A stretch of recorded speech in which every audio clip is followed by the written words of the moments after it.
පටන් ගන්න යන්නේ අද අපි යාපනයේ පැත්තෙන් කිලෝමීටර් 500ක් විතර ඉවර කරමු කියලා හිතාගෙන ඉන්නවා. රයිට් එහෙනම් day 2 එක පටන් ගන්න තියෙන්නේ.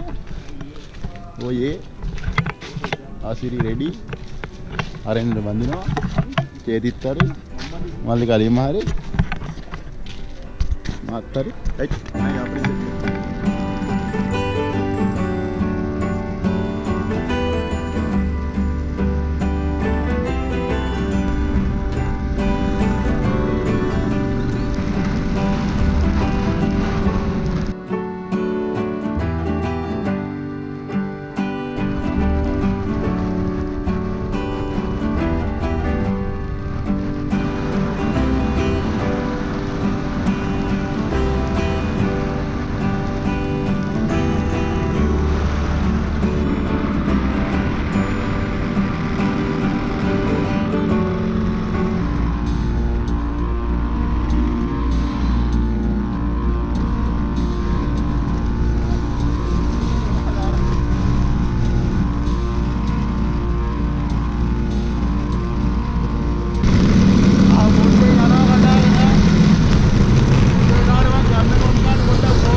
ඩච් පෝට් කියලා තියෙනවා. ජප්නා පෝට් කිව්වොත් එහෙම යන්නේ වෙන කොහෙද? අපි දැන් රවුම් 15ක් විතර ගහලා ආවා.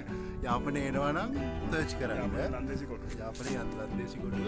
ජප්නා පෝට් කිව්වම කොහෙද මන්ද පෙන්නනවා. එතන ඇති දෙයක්වත් නැහැ. හැබැයි කට්ටිය ෆොටෝස් දාලා රිවිව්ස් දාලා තියෙනවා. මොකක්ද කියලා හොයාගන්න බැරුණා. අපි වටවල් 100ක් විතර කැරකිලා අන්තිමට ගන්න දෙමලෙන් අහගෙන මෙතෙන්ට ආවා. මේ යාපනයේ ඉන්නේ. අය මං හිතන්නේ 4ක් විතර ගියා.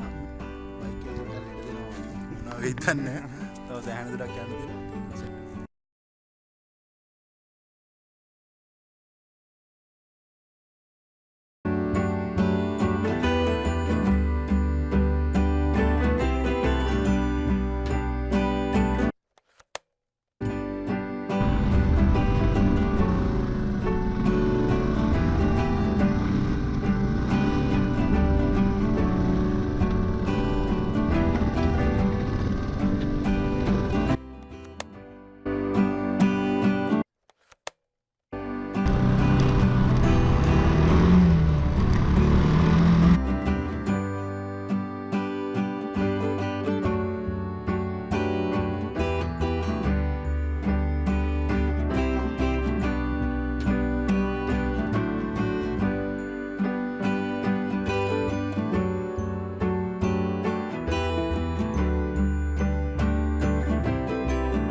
ඇවිල්ලා ඉන්න දැන් මේ පේදුරු තුඩු සන්සොටි එතකොට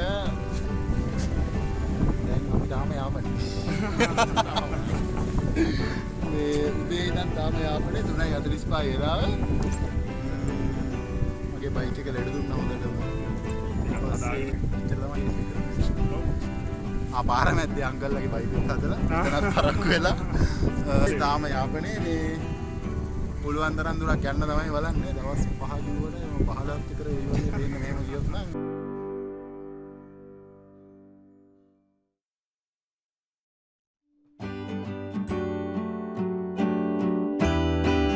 पादम अवयमे शिव ओम नमः शिवाय शिवाय